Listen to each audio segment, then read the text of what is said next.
आ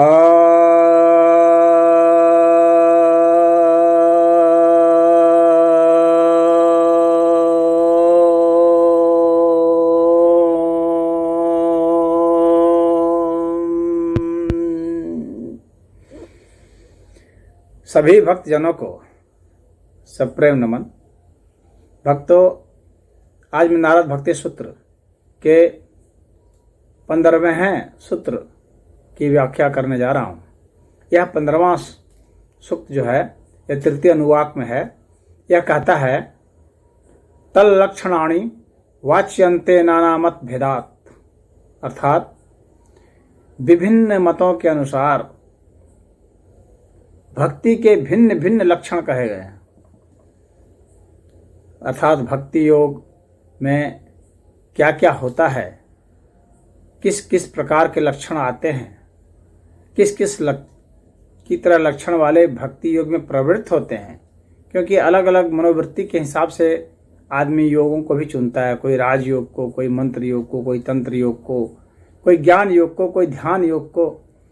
तो ऐसे जो भक्ति योग को चुनते हैं उनके लक्षण भिन्न होते हैं। और फिर जो भक्ति योग में साधना शुरू करता है उसके लक्षण भी भिन्न हो जाते हैं। वे फिर किस स्तर तक पहुँचे हैं भक्ति योग में, उसके अनुसार ही उनके लक्षण भी होते हैं। उदाहरण के लिए, जो व्यक्ति भावना प्रधान होता है वह भक्ति योग में ज़्यादा प्रवृत्त होता है। जो व्यक्ति मीन मेख उतना नहीं निकालता है किसी चीज़ में और ज़्यादा प्रवृत्त वाला होता है, सबको देख के संभाल के चलने वाला, दूसरे के दुख से द्रवित हो जाने वाला, दूसरे की सेवा करने में रुचि रखने वाला, इस प्रकार का जो व्यक्ति होता है वह भक्ति योग में प्रवृत्त होता है। जो उतना तर्क वितर्क नहीं करता, जो किताबी बातों में उतना नहीं उलझता, जो किताब का नहीं बल्कि मनुष्य का अध्ययन करता है, प्राणियों का अध्ययन करता है, उनकी जरूरतों को समझता है, उनकी भावनाओं को समझता है, उनके हर आवेश को समझता बूझता है, अपने हर आवेश को समझता बूझता है। ऐसे व्यक्ति जो होते हैं वो भक्ति योग में प्रवृत्त होते हैं। भक्ति योग में प्रवृत्त होने के लिए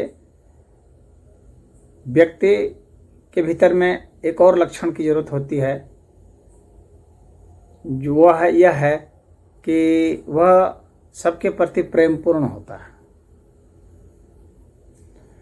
और इस पूरे अस्तित्व को वह यह मानता है कि यह जो पूरा अस्तित्व है यह किसी के कल्याण दृष्टि से ही इसकी उत्पत्ति हुई है और इसमें जितने भी लोग हैं उन सभी का, जितने भी वस्तुएं हैं, जितनी भी चीजें हैं, सब एक आपस में सहयोग रखते हैं और सब एक दूसरे की आवश्यकताओं की पूर्ति करते हैं और सभी एक दूसरे के कल्याण के लिए ही उत्पन्न हुए हैं और एक दूसरे का कल्याण करने में सबको प्रवृत्त होना चाहिए। और यह जो अस्तित्व है यह हम सबके कल्याण के लिए है। यह अस्तित्व है जिसने इस अस्तित्व को उत्पन्न किया है, उसके लिए हमारे दिल में प्रेम होना चाहिए और हमें उसके लिए कृतज्ञ होना चाहिए और हमें उसका भजन, कीर्तन, चिंतन, मनन करते रहना चाहिए। यह जो भक्ति योग में प्रवृत्त होते हैं वैसे लोगों का यह मानना होता है। और वे कहते हैं कि हमें रोटी के फार्मूले से ज़्यादा जरूरी है रोटी देना, क्योंकि वह जीवंत है। पानी के फार्मूले से ज़्यादा जरूरी है पानी पिला देना, प्यासे को पानी दे देना।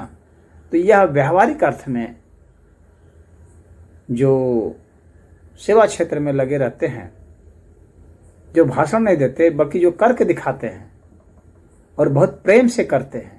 ऐसा नहीं कि उसको करने से उनका नाम हो जाए, ऐसे लोग नहीं, बल्कि वो बिना अपना नाम किए बस वो समझते हैं कि यह जो है अपना ही एक तरह से अस्तित्व है, यह मेरा ही एक भाग है, ये एक तरह से मैं ही हूँ, यह एक तरह से प्रभु ही है। ऐसा सोच करके जो उसकी सेवा में लगा रहता है, ऐसे को ही भक्ति योग में प्रवृत्ति होती है। तो ऐसे के लक्षण ऐसे होते हैं, वो हंसेगा, रोएगा, वो हर समय भावावेश में होता है। ऐसी बात नहीं है कि वह ज्ञान की बात नहीं सुनता, ज्ञान की बात नहीं करता है, परंतु वह कोरी ज्ञान की बात नहीं करता। उसके साथ उसमें प्रेम और सहयोग की भावना बनी रहती है और सबके हित में वो लगा रहता है। वो अपने कर्मों से ज्ञान को सिद्ध करता रहता है। वह ज्ञान को बोल के सिद्ध नहीं करता है, बल्कि करके उस तरह से आचरण से, व्यवहार से, उससे वह सिद्ध करता है। और उसके प्रत्युपकार में वह कुछ नहीं चाहता, बस उसने सेवा कर दी, हो गया, वही उसको वो भजन मानता है। तो अब जब वैसा व्यक्ति जब कथा सुनता है तो रोमांचित हो जाता है, उत्तेजित हो जाता है। जब गाता है तो उत्तेजित हो जाता है, रोमांचित हो जाता है, भावावेश में अश्रु बहने लगते हैं उसके। वो नाचने लगता है, कूदने लगता है, फांदने लगता है, चिल्लाने लगता है और कभी कभी गुम हो जाता है, चुप हो जाता है। तो इस तरह के उसके सारे लक्षण सब प्रकट होते हैं। तो ये भिन्न भिन्न जो मत हैं, इनके भी भक्ति योग के मत हैं, वे सब अपना भिन्न भिन्न लक्षण बताए हुए हैं कि एक भक्त में क्या होता है। यही यहाँ पर इस सूत्र का तात्पर्य था। ओम।